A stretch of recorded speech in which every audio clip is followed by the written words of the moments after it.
to have an issue. You can see I've got an engine warning light on, and if you listen to the exhaust, and you can see on the rev gauge as well, so it's revving up and down, it's hunting. Therefore, I had a quick look to see if this engine warning light is always on. You can see it there. So what I've done is I've made a little wiring connector up, this one here, because this car has got an MB6 or MC2, which is the Aerodeck version wiring loom. You can see I can just get this 2P connector there, and then place in this bit of wire. So one side like that, the other side like that. So you can see the wires in there like that. And then when I pop on to the second stage of the ignition,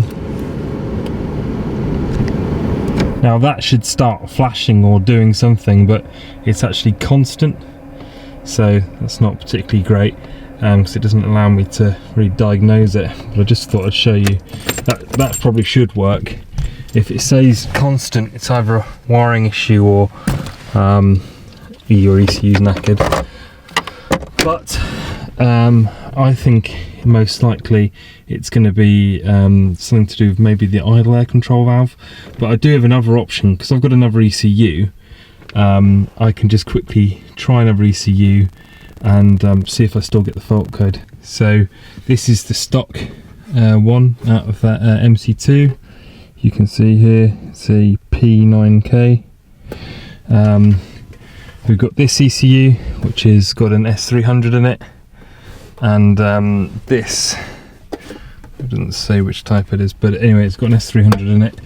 And they've got this one in here, and this has got the map that was done on the dyno. This is a P28 with a chip in it. So let's take this one out. I'll try the stock ECU first. So it's quite simple. You're just going to unplug these three wires by pushing each of these clips and pulling the wiring loom back. There we have it. Original ECU is in. Let's start it up.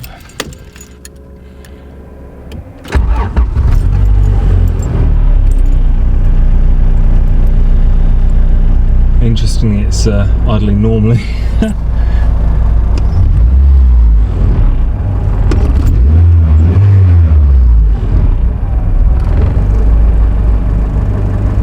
So pretty interesting. Just going to swap the other one back in just to see if it does the same as it was before. Original P28 ECU back in, which is chipped. Let's see what we get.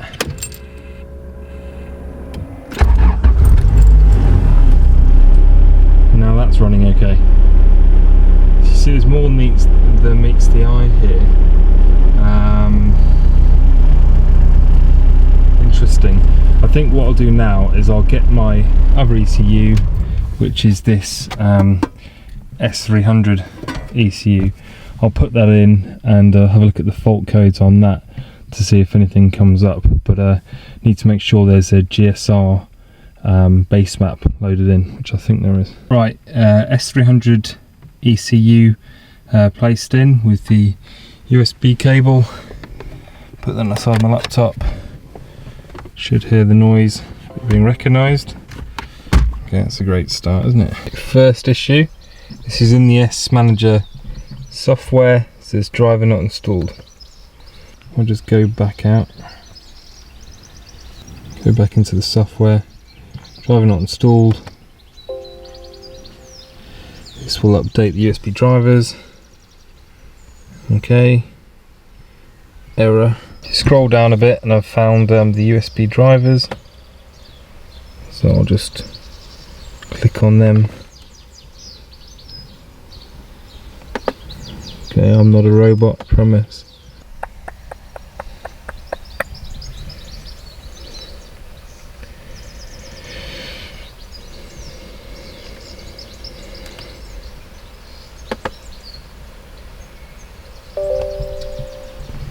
Yep, set up please. Next. Yes, install. Install. So now everything's properly installed, I'm just going to get my cable, obviously the ignition's on, place it in, that's what you want to hear, and that means it's recognised. Then go down, start the software, okay, and then the first thing I'm going to do is upload a calibration. So new calibration, closest thing here is this GSR. Then I'm going to go online, then upload it.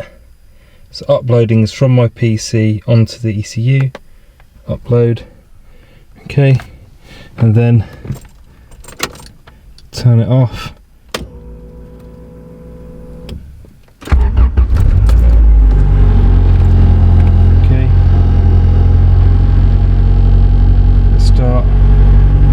Online, clear DTCs, that's there.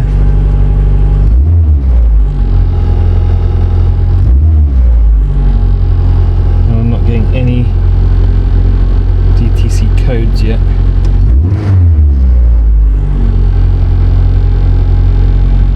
It's just, here we go, electrical load. Sorry, I'm a bit new to the software, but if you click the online, then it's scanning for DTCs. Again, online, clear DTCs, and then before you know it, the warning comes up. So clearly, it's got the ELD and the knock sensor warning. Just turn that off. Then what I can do is there's another calibration here I've got, don't save that one, it's just a standard one anyway. I've got this one which is the knock sensor disabled and the ELD disabled. Okay, and then online, upload. Okay, and then I can just simply come online, clear DTCs, DTCs are gone.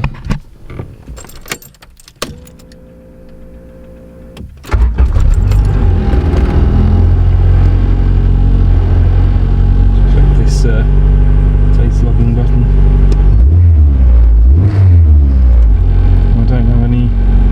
Errors, so I mean that's that. I think it would be interesting to try and figure those two things out. Let's turn this off. But that is how to do it. I just would be very interested to find out if those errors come back when I whack these ECU I had before. So I'm just going to quickly whack that in, and you saw very quickly the errors came on. So let's just see if my original ECU when connected back has the same issues. Right, back to the P28 ECU, and you can see I've got absolutely no warnings or anything.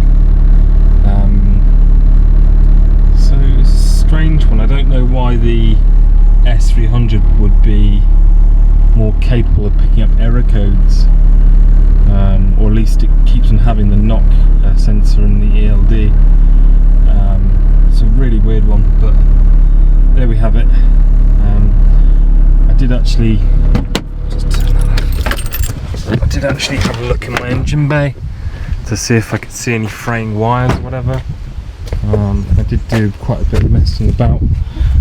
So there were some wires I had up here which are quite close to the brake lines, and I've just led them all the way around the bottom here and down, and zip tied everything in place so it's not so, moving around so much.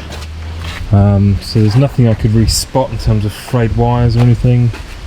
Even sorted out one of the earths, it wasn't so great there. There's some Scotch-Brite and bolted it back on. So yeah, it's a bit of a strange one. I think something I'm just going to have to monitor. I'll put it back to the P28 ECU because that's the one that's been on the dyno with. So leave it on that, see if the fault comes back,